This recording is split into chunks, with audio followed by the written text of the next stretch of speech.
पवन सिन्हा जी, मैं अब आपसे समझना चाहूंगा जी, पॉइंट नोटेड सर। पवन सिन्हा जी, मुझे एक चीज बताइए, ये एक नई साइंस आई है, ये नई साइंस आई है, एक तरफ हम देख रहे हैं लेटेस्ट आर्टिफिशियल इंटेलिजेंस सिंगापुर की, जो बोल रही है कि अगर आप इस तरीके से चलते रहे, जैसे चलते रहे, तो भारत में इस तारीख को बंद होगा। यानी कि अपने दर्शकों को रिकैप करने के लिए 31 जुलाई को 100% ओवर, 97% 24 मई को।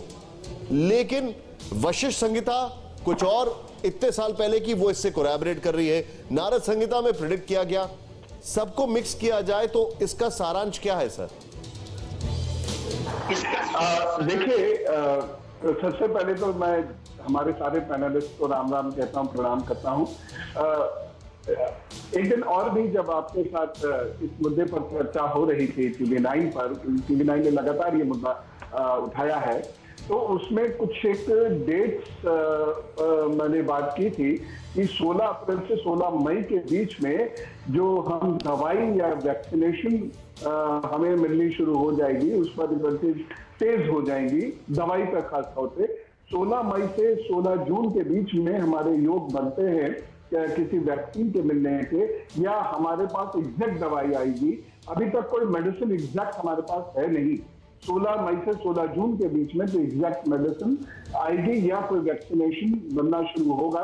यद्यपि वैक्सीनेशन इतनी जल्दी शुरू हो नहीं पाता है कॉमन मार्कर्स पर, डॉक्टर्स और भी सब तरीके से बता सकते हैं, लेकिन फिर भी 20 जून के बाद इसका प्रकोप थोड़ा सा कम होना शुरू होगा और 16 सितंबर तक हमें लगातार इससे सावधान रहना होगा।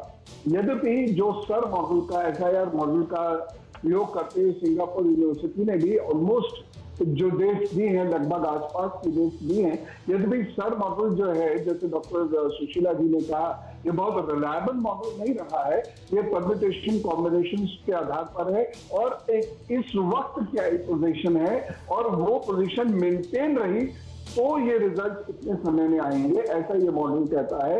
लेकिन मेरा जो आंकड़ा, मेरा जो गणित कहता है वो ये कहता है कि ये वायरस अपना अभी स्वरूप बदलेगा और इसीलिए हम लोगों को अभी और सावधान रहने की जरूरत है, क्योंकि ये स्वरूप जब बदलेगा, जैसे अभी बात है asymptomatic, pre symptomatic corona virus की, तो ये स्वरूप बदल रहा है। और यदि ऐसे में लॉकडाउन हट गया और हमने सोशल डिस्टेंसिंग या फिजिकल डिस्टेंसिंग का पालन नहीं किया या अपनी फूड हैबिट्स का सही रूप से पालन नहीं किया, थोड़ी सी लापरवाही कर दी, तो ये पेंडेमिक एकदम से बढ़ जाएगा। इसलिए हमें ध्यान इसलिए भी रखना पड़ेगा, ये अभी खत्म नहीं होगा।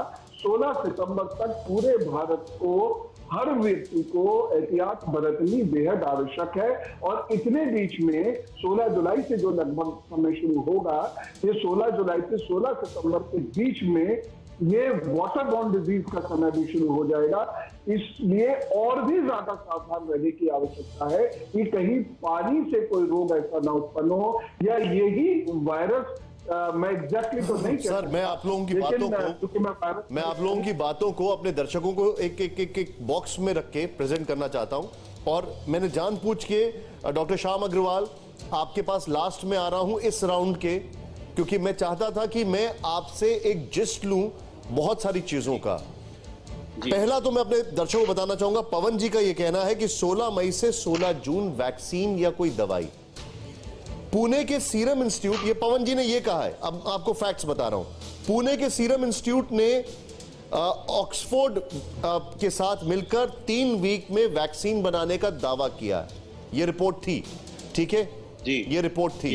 एक चीज, दूसरी चीज, पवन जी का ये कहना है कि 16 मई से 16 जून जो वैक्सीन आ जाएगी, निशान जी, उसमें यहां पर मैं आपको बताना चाहूंगा, जो गौर करने वाली बात है, एक इंफॉर्मेशन यह है कि ICMR ने 8 अप्रैल को कहा है, जो प्रोटोकॉल है उसको अप्रूव कर दिया है प्लाज्मा थेरेपी के जरिए चीजों को करने का। एक चीज ये, अब पवन जी का यह कहना है कि 16 जुलाई से वाटरबोर्न डिजीज, आप सभी लोगों ने बिल गेट्स का इंटरव्यू पढ़ा होगा। मैं देखिए कहीं अंधविश्वास नहीं फैला रहा हूं, मैं आपके सामने फैक्ट्स और फाइंडिंग्स दोनों रख रहा हूं। बिल गेट्स ने कहा है कि ही इज वरिड कि कोरोना की सेकंड वेव कैसी होगी, वो उसको लेकर परेशान है। पवन जी, वहीं से शायद हल भी निकले। आपकी इस पर क्या टिप्पणी है? मैं आपको, क्योंकि आपने बहुत बड़ी बात की है, आपने कहा 16 मई से 16 जून, इसके बीच में आपने कहा कि कोई दवाई भी निकल सकती है। हताशा इस बात को लेकर है, एक डॉक्टर हमारे सामने वो बैठी हुई हैं जिन्होंने ट्रीट किया मल्टीपल कॉम्बिनेशन से, जिसको नरेश त्रिहन जी ने कहा था रीपर्पसिंग ऑफ मेडिसिन, जो मैम ने भी यही बात कही थी मुझे। डॉक्टर अग्रवाल हमारे साथ बैठे हैं, उनका ये कहना है कि प्लाज्मा थेरेपी से फर्क पड़ेगा, लेकिन बहुत जबरदस्त, आप ये मत माने कि सभी कुछ बदल जाएगा। तो ये समाधान निकलेगा कहां से पवन जी, बहुत संक्षेप में? कोई ना कोई मेडिसिन इस प्रकार की जरूर बनेगी जो एग्जैक्टली इस चीज को ट्रीट करेगी, और जो म्यूटेशन प्रोसेस इसका होता है उसे कहीं वो ब्रेक कर देगी।